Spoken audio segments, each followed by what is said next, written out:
اولیاء اللہ اور صحابہ کے مزارات پر حاضری دینے کا درست اور ادبی طریقہ کیا ہے، وہ ہم ڈسکس کر لیتے ہیں۔ بہت سارے لوگ تو اس میں بہت زیادہ غلو کرتے ہیں، مسلمانوں پہ شرک اور بدعت کے فتوے لگاتے ہیں کہ مزار پر جانا ہی شرک ہے۔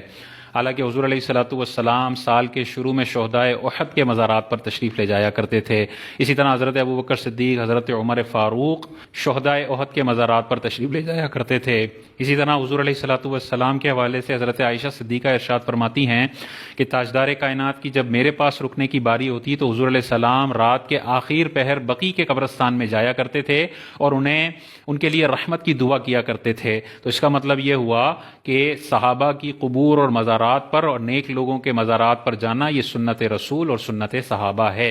اسی طرح امام شافعی رضی اللہ تعالیٰ عنہ ارشاد فرماتے ہیں کہ جب بھی مجھے کسی کام کی حاجت ہوتی تو میں امام اعظم ابو حنیفہ کے مزار پر انوار پر آتا، وہاں پر اللہ تبارک و تعالیٰ سے دعا کرتا، 2 رکعت نفل پڑھتا تو اللہ تبارک و تعالیٰ میری حاجتوں کو پورا فرما دیا کرتا تھا۔ تو یہ 1400 سال سے ہمیں نظر آیا ہے کہ لوگوں نے، بڑے بڑے اکابرین نے اولیاء اللہ سے فیض اور برکت حاصل کرنے کے لیے ان کی قبور کو وزٹ کیا ہے، ان کے مزارات کو وزٹ کیا ہے۔ لیکن خواتین کے لیے مزارات کے لیے نکلنا یہ علماء نے منع کیا ہے، ٹھیک ہے۔ اعلیٰ حضرت امام اہل سنت نے بھی منع فرمایا ہے کہ خواتین گھر میں بیٹھ کر ہی ان بزرگوں کے لیے ایصال ثواب کریں، مزارات کے لیے خاص طور پر نکلنا یہ منع ہے۔ اور وہاں پر اگر عورتوں مردوں کا اختلاط ہو رہا ہے، ایک ہی گیٹ عورت کا ہے، ایک ہی گیٹ مرد کا ہے، اور بھی کچھ عورتوں کے حوالے سے معاملات ہو رہے ہیں یا یہ بے پردہ نکلتی ہے، تو پھر تو اس کا وہاں پر جانا ہی گناہ ہو جائے گا۔ تو ان کو گھر سے کرنا چاہیے۔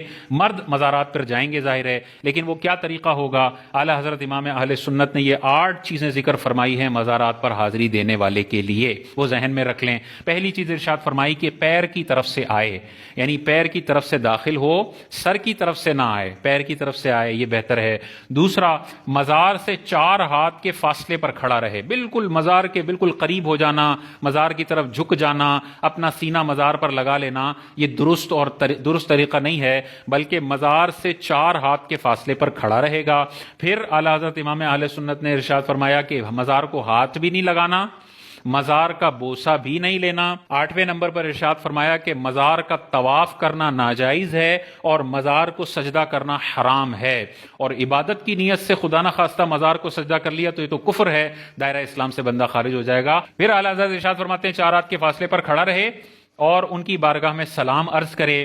اس کے بعد ظاہر وہاں پر جائے گا تو فاتحہ پڑھے گا، سورہ اخلاص پڑھے گا اور قرآن مجید پڑھے گا۔ تو اعلیٰ حضرت نے اس کا بھی ایک فارمولہ بتایا ہے، ایک طریقہ بتایا ہے، یہ بہتر ہے اس کو فالو کر لیں۔ کوئی اس کو نہیں فالو کرتا، اپنا قرآن پڑھتا ہے جو اسے یاد ہے تو بھی جائز ہے، لیکن وہ یہ والا طریقہ فالو کرنا چاہتا ہے جو بزرگوں کا ہے تو یہ بھی فالو کر سکتا ہے۔ سلام عرض کرنے کے بعد درود غوثیہ 3 دفعہ پڑھے۔ درود غوثیہ کیا ہے ہم اسکرین شاٹ پہ لگا دیں گے، وہ 3 دفعہ پڑھے۔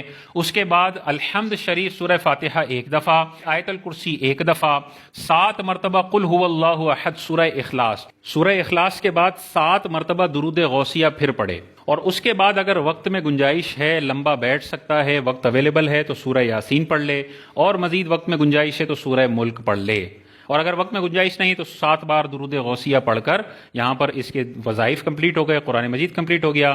پھر اس کا ایصال ثواب اللہ تعالیٰ سے دعا کرے کہ یا اللہ اپنی شان کے لائق جو پڑھا ہے اس پہ ثواب عطا فرما، اور پھر ان بزرگ کو ایصال ثواب کرے، حضور علیہ السلام کی بارگاہ میں یہ ثواب نذرانہ عقیدت کے طور پر پیش کرے، باقی تمام انبیاء اولیاء صحابہ کی بارگاہ میں پیش کرے، ایصال ثواب ہو جائے۔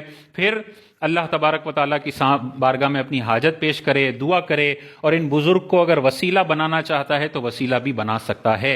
صحابہ نے حضور علیہ الصلوۃ والسلام کے جبے مبارک کو وسیلہ بنا کے شفائیں حاصل کی ہیں۔ مسلم کی حدیث ہے، حضرت اسماء ارشاد فرماتی ہیں حضور علیہ السلام کا جبہ مبارک ہمارے پاس ہوتا تھا، آقا کریم علیہ السلام کے وصال کو 45 سال سے زیادہ ہو چکے تھے، کم و بیش 50 سال۔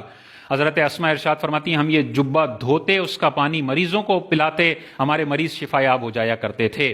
تو بزرگوں کے جسموں سے لگی ہوئی چیزیں بھی وسیلہ بنتی ہیں اور شفا دیتی ہیں، تو بذات خود اگر بزرگ کا وسیلہ اللہ کی بارگاہ میں پیش کیا جائے اس میں کوئی شرک نہیں ہے، کوئی کفر نہیں ہے، اور اس میں بندے کو برکتیں ملتی ہیں۔ بارش نہیں ہوتی، حضرت عائشہ صدیقہ ارشاد فرماتی ہیں مزار مبارک کے اوپر جو چھت ہے اس میں روشن دان کرو اور اللہ تبارک و تعالیٰ سے دعا مانگو تو اللہ تعالیٰ بارش عطا فرمائے گا, بارش ہوتی ہے. اسی طرح حضرت عمر رضی اللہ تعالیٰ عنہ کے دور پاک میں بارش نہیں ہو رہی تھی, ایک صحابی رسول حضور علیہ الصلوۃ والسلام کے مزار مبارک پر آئے اور ارشاد فرمایا کہ یا رسول اللہ بارش نہیں ہو رہی ہے, ہم ہلاک ہو رہے ہیں, اللہ کی بارگاہ میں دعا کر دیجئے کہ بارش ہو جائے. ان صحابی کے خواب میں حضور علیہ الصلوۃ والسلام تشریف لائے اور ارشاد فرمایا کہ عمر کو جا کے خوشخبری دے دو کہ عنقریب بارش ہونے والی ہے. تو دیکھیں وصال کے بعد بھی صحابہ نے حضور علیہ الصلوۃ والسلام کو وسیلہ بنایا ہے اور اپنی حاجتیں حضور علیہ السلام کی بارگاہ میں پیش فرمائی ہیں. تو وسیلہ بھی ہم بنا سکتے ہیں, تو اللہ سے دعا کریں, ان بزرگ کا وسیلہ پیش کریں. اور باقی وہی ہے کہ ہاتھ نہ لگائیں, بوسہ نہ دیں, طواف ناجائز ہے اور سجدہ حرام ہے. یہ 7 طریقے 8 طریقے فالو کر کے با ادب طریقے سے مزارات اولیاء کی حاضری دیں گے, اس کی بے شمار برکتیں حاصل ہوں گی.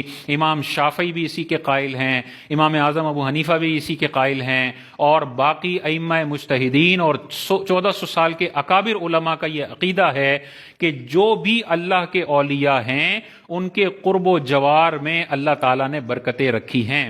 سورہ اقصی آپ اٹھا کے پڑھیں, الذی بارکنا حولہ, اللہ تعالیٰ ارشاد فرماتا ہے کہ یہ مسجد اقصی ہے جس کے ارد گرد ہم نے برکتیں رکھی ہیں.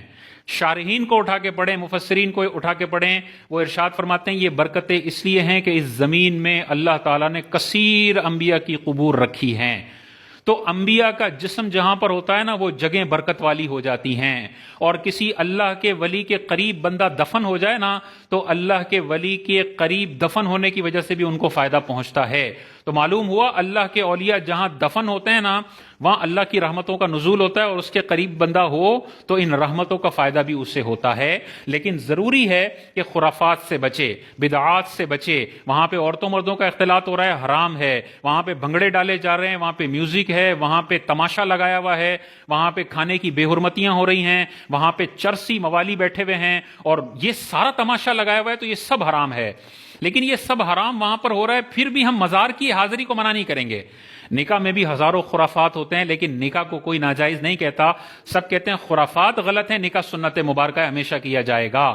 اسی طرح مزارات پر ہونے والی خرافات حرام ہیں, ان کا رد ہوگا, لیکن مزارات اولیاء کی حاضری ہمیشہ زندہ رہے گی. تو باادب طریقے سے جائیں, ان ساری خرافات سے دور ہوتے ہوئے وہاں پر جائیں, حاضری دیں اور فوراً واپس آ جائیں. یہ شاندار برکتوں کا حصول اس بندے کو حاصل ہوگا.